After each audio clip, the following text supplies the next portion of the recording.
सेना की वर्दी में पोस्टर छपवाकर ऑपरेशन सिंदूर का प्रचार करने पहुंचे पीएम मोदी।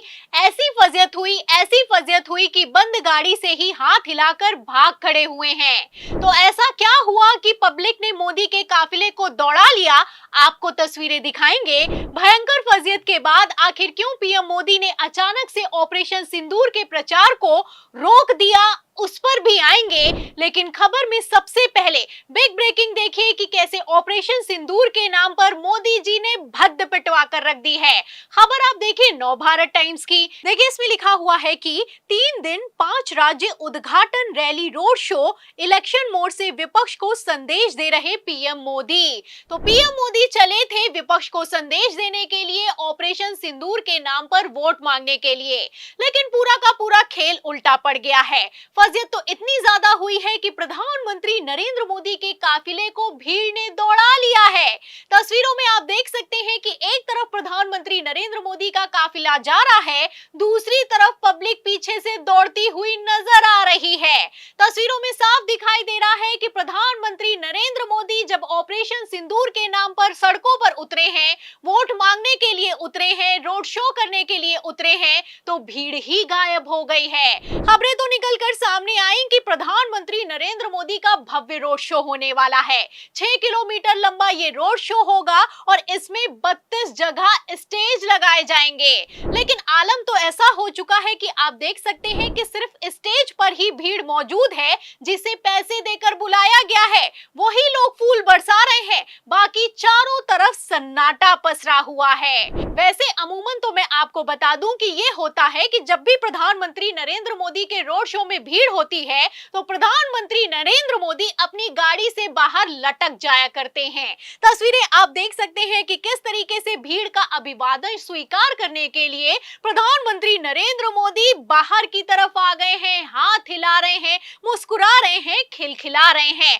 अभी हाल ही में गुजरात में भी आप देख सकते हैं कि जब तिरंगा यात्रा निकाली गई है, इसमें भी आप देख सकते हैं कि प्रधानमंत्री नरेंद्र मोदी कितने खुश नजर आ रहे हैं, हाथ हिलाते हुए नजर आ रहे हैं, अभिवादन स्वीकार करते हुए नजर आ रहे हैं। लेकिन बिहार में ये हो ना सका। बिहार में आप देख सकते हैं कि फजियत हुई है, वो भी मुंह पर फजियत हुई है।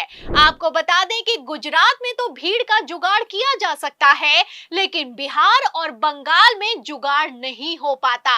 बिहार और बंगाल की अगर बात की जाए तो भारतीय जनता पार्टी अपनी पूरी ताकत लगाने के बावजूद भी सरकार नहीं बना पाती। आपको बता दें कि जहां एक तरफ बिहार में पीएम मोदी की फजियत हुई है, वहीं दूसरी तरफ बंगाल में तो हालत इतनी खराब हो गई है कि ममता बनर्जी ने तो यहां तक कह दिया है कि दूसरों को सिंदूर बांटने से बेहतर तो ये होगा कि अपनी पत्नी के मांग में सिंदूर भरो। But please remember, every women they have a respect. They take sindoor from their husband. But PM Modi is saying just like, you are not the husband of everybody. Why you are not giving sindoor to your Mrs. first? तो आप देख सकते हैं कि किस तरीके से ममता बनर्जी ने प्रधानमंत्री नरेंद्र मोदी के कार्यक्रम की धज्जियां उड़ाकर रख दी हैं। प्रधानमंत्री नरेंद्र मोदी को लेकर ममता बनर्जी ने साफ कह दिया है कि मोदी जी तो सिंदूर ऐसे बांट रहे हैं जैसे कि हर एक महिला के वो पति हो चुके हैं।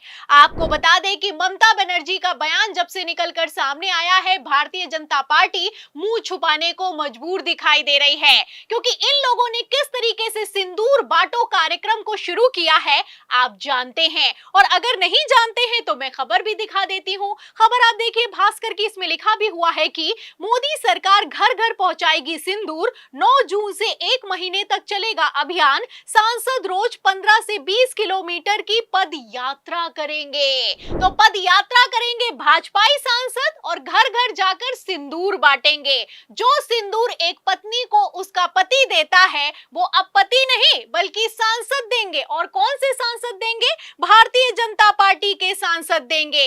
फिलहाल यहाँ पर मैं आपको बता दूं कि इसको लेकर कांग्रेस भी भड़की है। कांग्रेस का कहना है कि अगर किसी वीरांगना के हाथ में सिंदूर बांट दिया तो चप्पलें पड़ने वाली हैं, जूते पड़ने वाले हैं। तो आप देख सकते हैं कि किस तरीके से विपक्ष ने मोदी के सिंदूर बांटो कार्यक्रम की धज्जियां उड़ाकर रख दी हैं।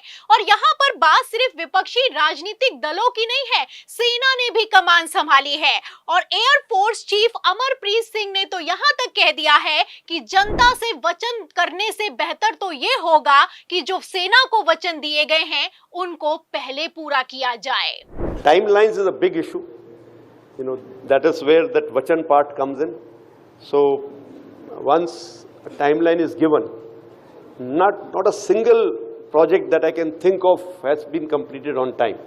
एक तरफ प्रधानमंत्री नरेंद्र मोदी ऑपरेशन सिंदूर के प्रचार के दौरान मंच से खड़े होकर दावा कर रहे हैं कि प्राण जाए पर वचन न जाए, वहीं दूसरी तरफ आप देख सकते हैं कि किस तरीके से सेना ने ही मोदी के दावों की हवा निकाल दी है।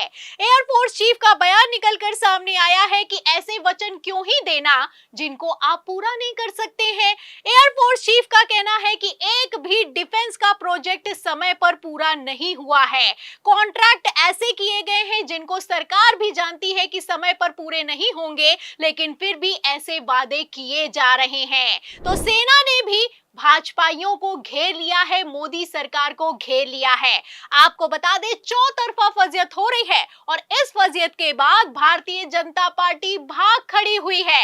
आपको बता दें कि बड़ी खबर यह निकलकर सामने आ रही है कि प्रधानमंत्री नरेंद्र मोदी के सिंदूर बांटो कार्यक्रम को रोक दिया गया है। खबर यह निकलकर सामने आई है कि जो खबरें चलाई जा रही हैं वो फेक न्यूज है।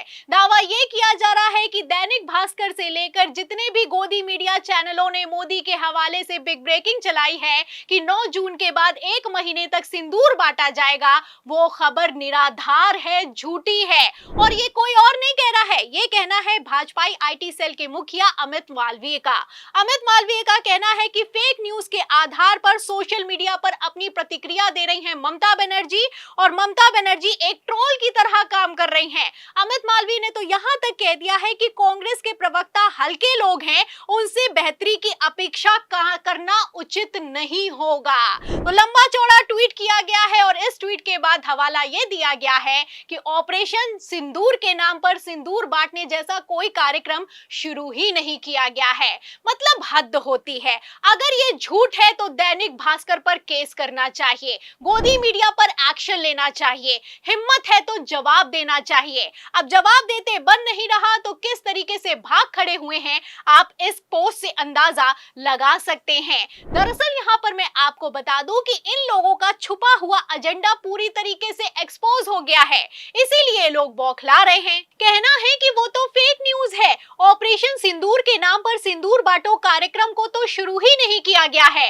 अब ये फेक न्यूज है या फिर कि पब्लिक ने बायकॉट करके मोदी जी को औकात दिखा दी है, इस सवाल के जवाब में आपको क्या लगता है? अभी से ये हाल है तो बिहार के विधानसभा चुनावों में भारतीय जनता पार्टी का क्या होने वाला है? जो भी आप सोचते हैं हमें कमेंट बॉक्स में जरूर लिखें। वीडियो को ज्यादा से ज्यादा शेयर करें, हमारे चैनल को लाइक करें, सब्सक्राइब करें, ज्वाइन करें। फिर मिलते हैं अगली खबर के साथ, तब तक के लिए धन्यवाद।